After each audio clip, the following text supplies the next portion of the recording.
Dans ce cours 8, nous allons continuer à voir les techniques de construction. Alors nous avons vu jusqu'à maintenant les techniques booléennes d'addition, de soustraction. Eh bien nous allons voir l'intersection et la désintersection. Alors ce qu'il faut bien comprendre dans une technique booléenne, c'est que l'addition, la soustraction et ainsi de suite se font toujours entre deux variables, une variable A et une variable B. Donc la variable A est un module, est une géométrie, et la variable B est une autre géométrie. Et c'est l'addition ou la soustraction entre ces deux géométries qui donne le résultat. Donc je vais commencer par supprimer donc le modèle ici. Alors je sélectionne le modèle, je fais delete et delete. Et je dois relancer un calcul de géométrie pour voir le résultat final. Je commence donc par créer un cube de 256 sur les trois axes, donc positionné sur le sol. Ensuite, je cherche une autre broche. Cette fois-ci, je vais prendre un cylindre. Alors, je clique avec le bouton droit sur l'icône cylindre et je donne ces valeurs, donc 256 de hauteur et 64 pour les rayons. Je fais build, on voit le cylindre donc qui est ici positionné. Je ferme la fenêtre et je déplace le cylindre à cet endroit, donc au bord du cube. Je commence par créer une opération booléenne donc entre ces deux variables, donc le cube et le cylindre, mais je vais faire une opération cette fois-ci d'intersection. Alors je clique sur cette icône et on voit tout de suite le résultat qui apparaît dans la fenêtre perspective. Eh bien, si vous regardez comment l'icône a été dessinée, eh bien l'intersection, c'est la partie commune aux deux variables A et B, c'est-à-dire dans notre cas, le volume cylindrique et le volume cubique. Je clique donc sur Undo pour revenir à l'origine, et maintenant je fais une opération de désintersection. Donc vous voyez de nouveau ici que l'icône représente bien le résultat de cette opération. Donc on vient de voir que ces deux opérations booléennes nous permettent de créer une nouvelle broche, donc en somme un nouvel outil de construction. Alors comme c'est une broche classique comme le cube, eh bien vous voyez que vous pouvez la déplacer. Vous pouvez maintenant choisir par exemple ici une texture, ensuite créer une opération d'addition. Et à ce moment-là, vous voyez que vous créez donc une géométrie à l'endroit de cette broche. Une fois que cette nouvelle broche est créée, on peut la sauver comme modèle. Alors pour cela, on va sous Broche, Export. Et là, par exemple, vous voyez, je donne le nom de broche 1. Et le format utilisé est le format T3D. Alors je vous conseille de sauver donc à cet endroit, car autrement le logiciel va scratcher. Alors, enregistrer. Ensuite, pour rechercher cette broche, eh bien, bon, déjà, je change le type de primitive. Ensuite, je fais Brush, Import, Ouvrir. Et là, je mets par exemple Merge Face. Je laisse l'option Solid Mesh. OK. Et vous voyez que si je fais une opération d'addition, j'ai créé une nouvelle géométrie. Effectuons cet exercice. Donc je déplace maintenant la broche à cet endroit. Je la fais tourner comme ceci. Ensuite je fais Add. Je redéplace ma broche à un autre endroit. Donc dans l'autre coin. Rotation. J'aurais pu faire des rotations de 90 degrés, ça aurait été plus rapide. Addition.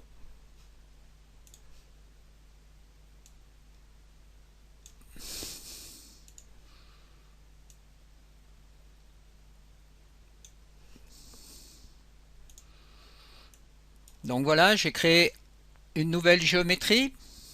Dans cet exemple, on va voir donc l'utilité de l'opération de désintersection.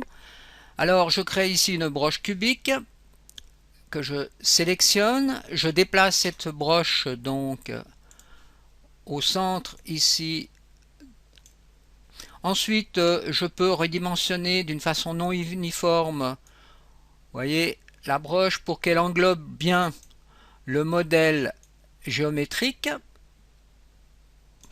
Vous voyez donc la broche cubique a bien enveloppé tout le modèle. Et maintenant, si je fais une opération d'intersection, j'obtiens une nouvelle broche que je peux sauver, broche export, je l'appelle broche 2 cette fois-ci. Bien sûr qu'il faudrait donner des noms qui correspondent réellement à la broche. Enregistrer. On peut par la suite donc utiliser cette broche que nous venons de créer. Donc broche import, c'est la broche 2. Ouvrir. OK. Et l'on peut la déplacer.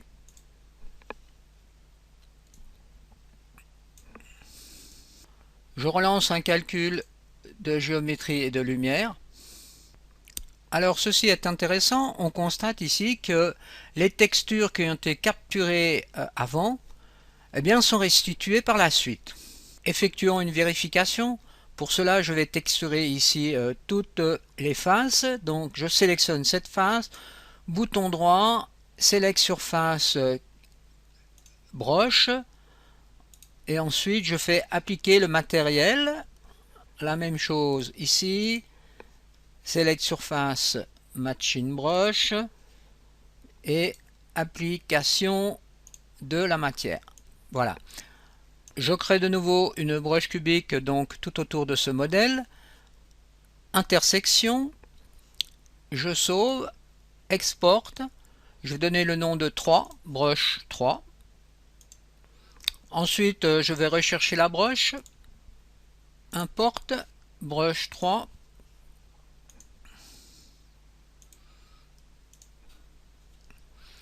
Et je fais Add. Et on constate bien que là, eh bien exactement, donc la broche qui est créée par le mode intersection prend en compte aussi les textures. Alors imaginons maintenant que l'on veut supprimer donc toutes ces géométries. Eh bien il y a une façon de procéder. Vous utilisez toujours la touche Alternate côté droit de votre clavier, bouton gauche de la souris et vous faites un lasso autour des géométries. Vous voyez que les géométries sont sélectionnées, mais vous avez aussi sélectionné ici, puisque ça se trouvait dans le lasso, la source de lumière ici. Alors pour cela, vous pouvez la désélectionner en appuyant sur la touche CTRL et en appuyant dessus. Donc vous voyez, je peux désélectionner ici les acteurs qui sont sélectionnés par le lasso. Là, il y a aussi le joystick. Donc maintenant, je peux faire Delete. Et n'oubliez pas de relancer un calcul de géométrie et de lumière. Là, vous avez donc supprimé toutes les géométries. Nous avons aussi la possibilité qui est intéressante de couper une broche en deux avec la fonction Brush Clip dans l'outil de géométrie. Alors, pour cela, il faut créer un plan de coupe. Alors, je sélectionne le cube que je veux découper. Ensuite, je positionne par exemple mon curseur à cet endroit. J'appuie sur la barre d'espace pour créer un premier point. Ensuite, vous voyez, vous créez ici un plan de coupe et je clique à nouveau sur la barre d'espace pour créer le deuxième plan de coupe. Si j'active cette variable split, je vais créer deux géométries. Donc je fais applique, je ferme l'outil géométrie. Ensuite, je peux déplacer par exemple le module du haut. Je relance un calcul de géométrie et d'éclairage et vous voyez le résultat final. Donc cet outil est très pratique pour découper des géométries. Une autre fonction qui est intéressante, c'est l'outil Pen. Alors vous sélectionnez ici l'outil Pen. Ensuite, vous gardez les variables auto-extrude, créez un polygone convexe et puis vous mettez ici la valeur de l'extrude. Donc j'ai mis là 128 de hauteur. Ensuite, je vais dans une vue et je crée avec le curseur et la barre d'espace, vous voyez le polygone en vue de dessus. Donc je crée ma forme ici, Je peux faire par exemple une forme un peu différente de ce qu'on a vu jusqu'à présent. Et ensuite, j'appuie sur la touche Enter pour fermer la forme. Vous voyez que la forme est ici dessinée. Donc vous pouvez la positionner sur le sol. Et ensuite, vous pouvez bien sûr choisir une texture et faire Add pour créer une géométrie. On peut aussi utiliser cet outil pour créer des objets qui tournent autour d'un point de pivot.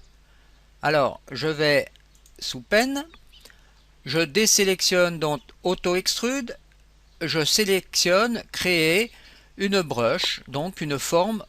Ensuite, je crée ma forme donc en vue de face. Donc, je me positionne à cet endroit, barre d'espace, et vous voyez que la forme prend donc la couleur verte.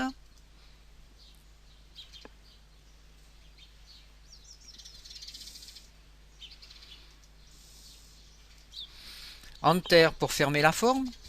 Ensuite, je viens en vue de dessus et je positionne le pivot à cet endroit. Bouton droit.